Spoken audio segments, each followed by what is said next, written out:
Dear students, good morning. कल के video में अपन ने चर्चा की थी नातेदारी की रीतियों की, और आज के इस वीडियो में हम अध्ययन करने जा रहे हैं नातेदारी की भूमिका या महत्व के बारे में। तो चलिए शुरू करते हैं। नातेदारी के सिद्धांतों को जानने के बाद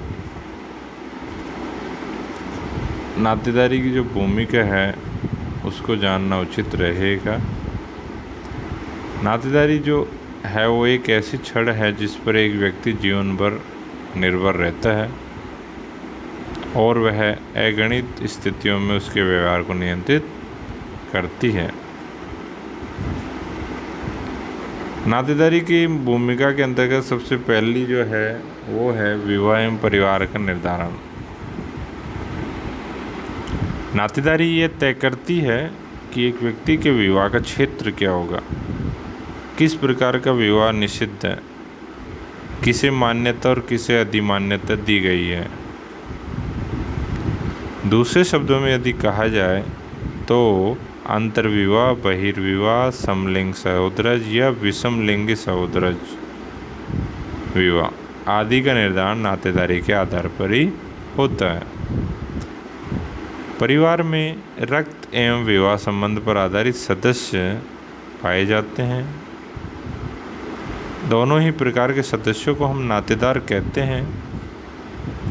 परिवार का विस्तार नातेदारी का ही विस्तार है। परिवार के प्रकार विभिन्न नातेदारों की भूमिका में पाए जाने वाले भेदों को प्रकट करते हैं। उदाहरण के लिए मातृ सत्तात्मक परिवार में भाई की भूमिका अपनी बहन के परिवार में महत्वपूर्ण है।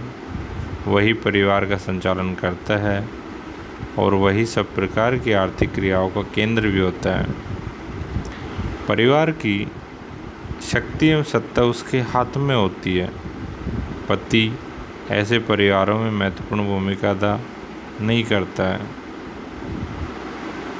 दूसरा जो है महत्व वो है वंश, उत्तराधिकार एवं पदाधिकार का निर्धारण। नातेदारी जो है वो वंशावली का निर्धारण करती है। वंशावली की लंबाई प्रतिष्ठा का मापदंड होती है। यानी जो वंशावली की लंबाई है ना, वो प्रतिष्ठा का मापदंड होती है। परिवार, वंश, गोत्र, भ्रातृदल एवं अर्धांश नातेदारी के विस्तृत स्वरूप है।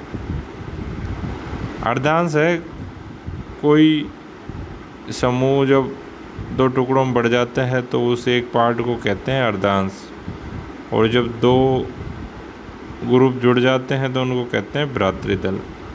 भूतकाल के वंश संबंधियों का ज्ञान प्राप्त करके व्यक्ति महसूस करता है कि वह इतिहासविहीन नहीं है, बल्कि उसकी भी गहरी जड़ें हैं।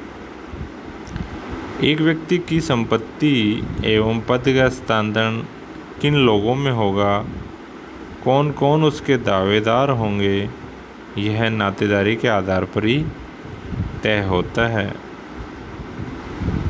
नातेदारी का प्रारंभिक अध्ययन वकीलों एवं विधि शास्त्रियों द्वारा शायद इसलिए किया गया था कि वे अधिकार, दावे, दायित्व, पितृअधिकार, संविदा, पितृबंधुता आदि का ज्ञान करके उन्हें कानूनी जामा पहनाना चाहते थे। वे साथ ही इस प्रकार के नियमों की भी रचना करना चाहते थे, कौन किसका उत्तराधिकारी होगा और क्या किसे प्राप्त होगा। तीसरा जो महत्व वो है आर्थिक हितों की सुरक्षा। मुर्डॉक लिखते हैं, यानी उन्होंने बताया था कि नातेदारी समूह एक व्यक्ति नहीं बल्कि रक्षा पंक्ति का प्रतिनिधित्व करते हैं। जब एक व्यक्ति संकट अथवा कठिनाई में होता है अथवा उसे किसी आर्थिक कार्य को या सांस्कृतिक दायित्वों को पूरा करना होता है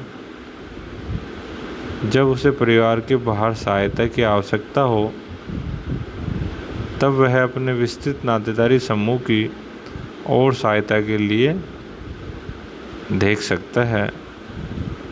अतः समुदाय अथवा संपूर्ण जाति में अन्य सदस्यों की तुलना में नातेदारों का उसे सहायता देने का दायित्व सबसे अधिक होता है।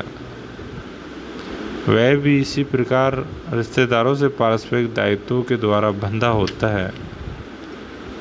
इनमें भी रक्त संबंधी विशिष्ट महत्व रखते हैं, क्योंकि वैवाहिक नातेदारों की तुलना में रक्त संबंधियों को एक व्यक्ति अपने अधिक निकट अनुभव करता है।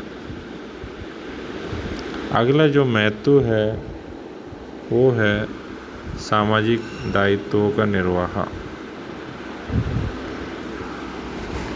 प्रमुख समाजशास्त्री लोवी कहते हैं कि एक रिश्तेदार दूसरे रिश्तेदार को बिना फल की आशा किए हुए निःशुल्क सेवाएं देता है, जबकि उन्हीं सेवाओं के लिए हमें बाह्य व्यक्ति को उसकी कीमत चुकानी होती है। रिश्तेदार एक नैसर्गिक परामर्शदाता होता है। वह कठिन परिस्थितियों में एक सहायक एवं युद्ध तथा शिकार की अवस्था में एक साथी होता है। इसी प्रकार से रिश्तेदारों की औरतें मिलजुल कर कृषि कार्य करती हैं, घरेलू कार्यों में मदद तथा एक दूसरे के बालकों का पालन पोषण करती है। वर्तमान औद्योगिक एवं नौकरशाही के इस युग में एक व्यक्ति का मूल्यांकन नातेदारी के आधार पर न होकर योग्यता के आधार पर होता है। एक व्यक्ति से यह अपेक्षा की जाती है कि वह अपने पद एवं राष्ट्र के प्रति निष्ठावान रहे, किंतु नातेदारी दुराग्रही है और विकासशील राष्ट्रों में तो नौकरशाही का तर्क नातेदारी की निष्ठाओं से हार जाता है। एक उच्च अधिकारी अपने से नीचे अधिकारियों के चयन के समय योग्यता के स्थान पर संबंधों की निकटता को महत्व देता है। यह हमारे लिए भाई भतीजावाद है, लेकिन उसके लिए एक नैतिक कर्तव्य है।